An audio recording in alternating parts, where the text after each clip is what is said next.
Viral video. Trump supporter detained by Border Patrol. I'm Jim Drastic. I'm Tiffany Drastic.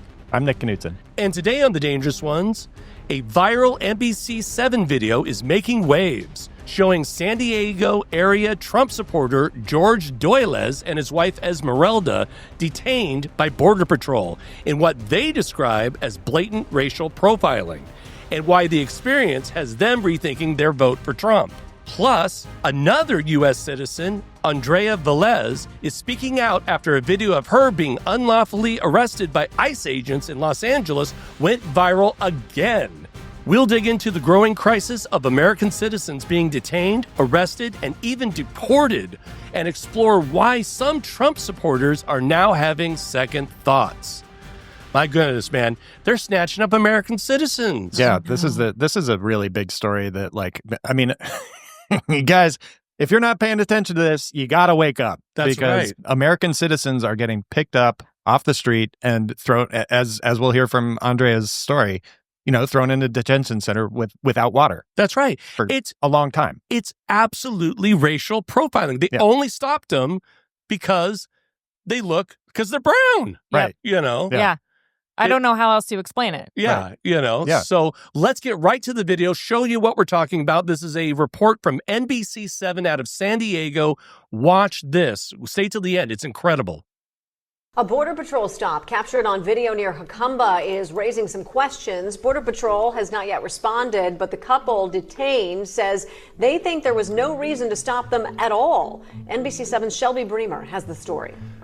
All of my life, 50 years I've been here, I've never been harassed by Border Patrol on this side of the border like this. This is outrageous. That's George Doilez. He and his wife are from Imperial Valley, and they love to camp. So when they were headed up to a dental specialist in North County on Wednesday, they decided to explore Jacumba and this area around Boulevard. They headed up this road to see if they could find a campsite, and that's when they say their day took a very different turn. We didn't think anything of it. We're American citizens. We're on U.S. soil. Why should we be afraid? George and his wife Esmeralda say an unmarked SUV started following them and pulled them over. They say Border Patrol agents first approached wearing masks. Who does that? Criminals do that. Robbers and thieves do that. So she started to record. So the reason why we're stopping you is because you did U-turns and there's a known alien out in the area. He told the agents where they were going and that they did not consent to any search. If you have a dentist appointment, it probably wasn't the best decision to be out in the middle of nowhere. No, we have the right to travel anywhere we want to travel. Right, you do. You're absolutely right, you do. And I actually have the right and authority to stop you. Why are we not allowed to be here? Because we're not white? Our skin doesn't match. The couple sat in their car as the agents brought a canine. It's called reasonable suspicion. Do you think that they had reasonable suspicion to stop you and search your vehicle? Not at all. Not at all. The dog did smell a small amount of legally purchased cannabis, so they got out for a full search. 30 minutes in, the agent says he could take their vehicle, but... I'm going to go ahead and let you off with a warning. George and Esmeralda both voted for the first time in 2020 and again in 2024 for President Donald Trump. As they see his immigration crackdown, do you regret your vote? Yes, I do. Very much so. I feel shame, guilt, and anger at the same time. They were going to the dentist because George was injured in an accident that destroyed his jaw and nearly took his life. Esmeralda says the thought crossed her mind she could have almost lost him again. We were sitting right here. I didn't know what to think. They were once thinking about moving here. I don't want to come back after this. No, we already got harassed once. Why do I want to come back and get harassed again? Now they drive away carefully, and they say traumatized. From Boulevard, Shelby Bremer, NBC7. Wow. So here's this poor guy and his wife out there just kind of, cruising around looking for a campsite because they like to camp. After I went to the dentist? Yeah. And so, they're looking for this campsite and they get stopped for nothing else than they're brown. Uh-huh. And it's disgusting. And let's be honest, they're lucky because nowadays they're snatching them up and sometimes deporting them. Right. For no reason. Yeah. I mean, and poor Esmeralda, you heard it in her voice. I mean, traumatized. Yeah. Traumatized is like, this is happening to people all across the United States, whether they are here legally or whether they're not. like whether they're American citizens or they're not. This process of getting stopped, getting profiled, getting tackled, thrown to the ground, like it's traumatizing to human beings. These are human beings. Yes. And it's just disgusting. It's shocking. Yeah. And you were saying we have, like you were mentioning, we have a friend. Oh, yeah. We have a friend of the show, and she took her family on vacation to Canada. And she is a naturalized citizen. She's born in Colombia. And she is telling me this list of shit she has to make sure that is in order. They have to make sure all of their passports are not just like in their bags, like on their person, and how they have to coordinate their family because they don't want to get caught up at the border not being able to get back into America. That's right. And all of these preparations, like that cop was trying to say reasonable suspicion because why? Does the vehicle match? Yeah. Does he match this? What did he call him? He called him an alien on the loose? Yeah, they said there was an alien on the loose, and they stopped him for that reason, thinking that he was it. Jesus Christ. Yeah. Just the way they talk about human beings. Yeah, it's disgusting. Also, we have another viral video. Yeah. This one is out of LA. NBC4 ran this story. And actually, this happened actually back in June.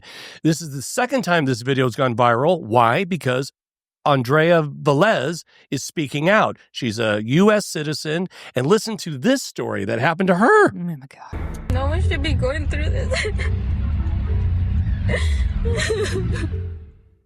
You may remember this video. The sister of Andrea Velez hit record as a federal agent took her into custody during an immigration enforcement operation in downtown L.A. Now, this was back in June. Today, Velez, who was born and raised in L.A., is sharing her story for the first time on TV since her release. NBC4's Hetty Chang live right now in Highland Park, where Andrea lives with her family. Hetty. And Colleen, here in Highland Park is also where Andrea Velez says she's been working from home since then. She tells us she's simply too traumatized to return to work. Velez tells us she has constant flashbacks of the day she says that man, a federal agent, slammed her to the ground and then took her away. Andrea Velez has yet to physically return to work near 9th and Main Street in downtown Los Angeles, where the 32-year-old works as a production coordinator for a shoe company. I take it day by day. That day, June 24th, Velez says her mom and sister had just dropped her off at work. It was like a scene, like they were just ready to attack and chase. Velez describes seeing unmarked cars and masked men in civilian clothing going after people. And all I felt was that he grabbed and just slammed me to the floor. Velez says she tried to tell the plainclothes agent who arrested her that she's a U.S. citizen. He said that I was interfering with what he was doing, so he was going to arrest me. And that's when I asked him to show me his badge number, his ID, identification. I asked him for if he had a warrant, and he said I didn't need to know any of that. Velez's sister, sobbing through this video, called 911. We were already driving away, and in her mirror, she's like, "They're taking your sister." In this criminal complaint, federal prosecutors say Velez stepped into an agent's path and extended one of her arms in an apparent effort to prevent him from apprehending a man he was chasing after. Velez says while officers were processing her into a detention center in downtown, she again tried to tell them she was a U.S. citizen and did nothing wrong. So they didn't believe me. And then I gave them my real ID. And at one point, I gave them my driver's license and even my Kaiser health insurance card. Velez says they still didn't believe her. She spent 2 days in the detention center where she says she had nothing to drink for 24 hours. And you have to buy utensils to eat.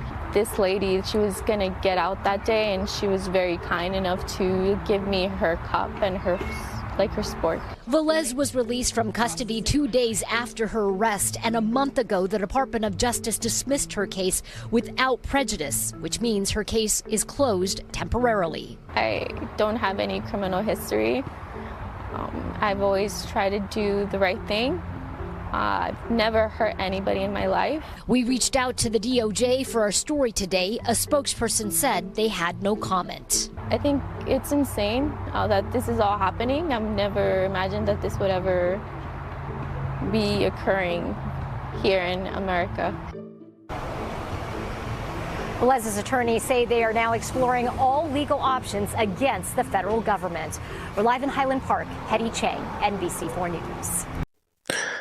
That's outrageous. It's sick. It's like, terrible. what's happening right now is sick. Yeah. Like, and okay, so she's just walking in. She's walking to work.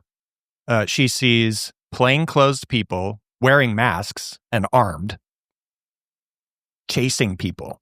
Like, scary. Not like, who's to say they're not human traffickers? That's right. Who's right? to say they're not active shooters? You don't know what this is. Right. You know? So, like, even if I'm skeptical of the officer's story about her throwing her arm out to block him. That sounds like a reason to pick up a brown person. Yes, I agree. And she was let off on those charges, by the way.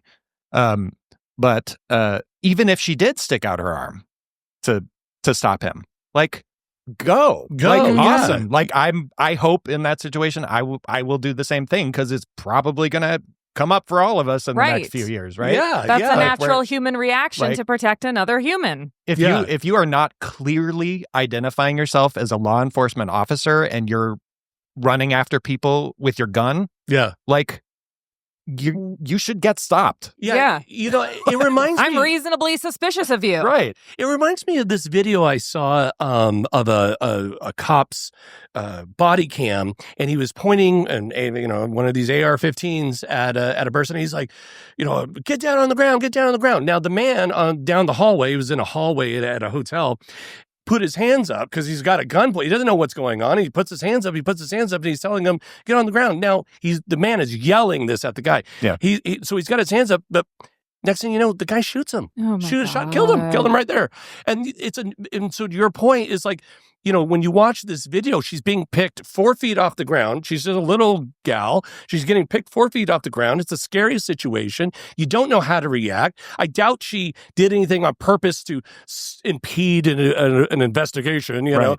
I'm sure she just was reacting like a normal person. Right. But again, it goes back to the point that a U.S. citizen is being picked up and detained. Folks, they're coming after us. Yeah. I don't know what to tell you. Yeah. And I don't know, I don't know how a regular person would perceive, like, a Penske truck full of plain clothes, like army shit, popping out of the back of a truck and running into a Home Depot, or like running onto a farm. That's not exactly a de-escalation tactic. You and I were literally 100%. On the bridge yesterday and saw a Penske truck with a guy in fatigues driving the truck. And he was driving slow. And we had to sit there and say to ourselves, is this a freaking ICE situation? Yeah. I can't believe I had to think about that. Yeah. We had a full 2-minute conversation about, like, what is happening? Yeah. And seriously, what is to prevent some militia group?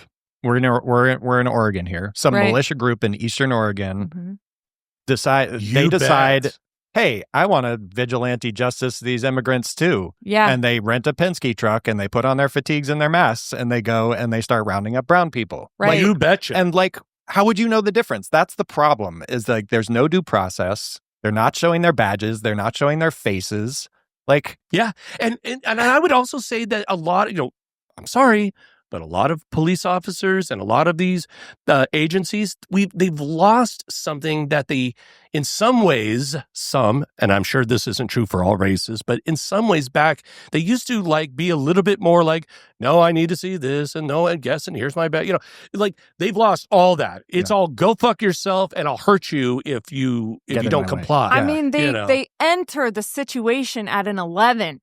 And it's That's a great point. Yeah. Could you, is that really the best way to solve problems? No. Yeah. No. So the Andrea Velez story, she doesn't talk. We don't know if she was a Trump supporter to begin with, but we do know that George Doilez was. And he, at the end of that video, said, I regret my vote. And it got me to thinking, I wonder, I think I've seen it one time, but I thought I'd go back and look and see what was the kind of the general racial breakdown of who voted for Trump. And again, no, these aren't perfect numbers. These are exit poll numbers. This is an average of a bunch of exit polls. But in 2024, Hispanic Latino voters, it was 47%. Asian voters was 40%, and black voters was 14%, and white voters was 57%. So you go, 47% of Latino voters. You go like, I hate to say that. I'm concerned for them. I'm worried for them. I don't care if they did vote for Trump. I'm scared for them. They're going to be running into, I bet you over the next 4 years, this is just the beginning, guys. Oh, yeah. And ICE is getting more and more desperate to make these arrests because the pressure is building up in the administration to expedite these deportations, right? So they're going to get less choosy over time. Yeah, they're not really scrutinizing like the good problem-solving fellas that they're recruiting. And the last thing that we're going to say on this show, and we will never say this, is they deserve it because they voted for Trump, because that's just not right. Nope. Nobody deserves this. And I will do everything I can to fight for that Trump voter's rights. Yeah. This is wrong, man. He's a U.S. citizen, and he's being stopped because he's brown. And I'm worried about you guys. Yeah. And it's ridiculous. What do you think? What have you experienced in your life, and what have you experienced recently? Give us a call at 503-212-4600. Again, that's 503-212-4600. You can leave us up to a 5-minute message 24 hours a day, 7 days a week, and you can remain anonymous. If you'd like to email us, you can do so by going to shout@thedangerousones.com. If you'd like to support the show, you can go to thedangerousones.com, and that'll kick you over to our Substack where you can become a paid subscriber. Folks, please like and subscribe this video. It sure helps us a lot. And if you're listening, please give us a 5-star review. Until then, be safe out there, get into good trouble, and remember, we are all the dangerous ones. Bye. Bye.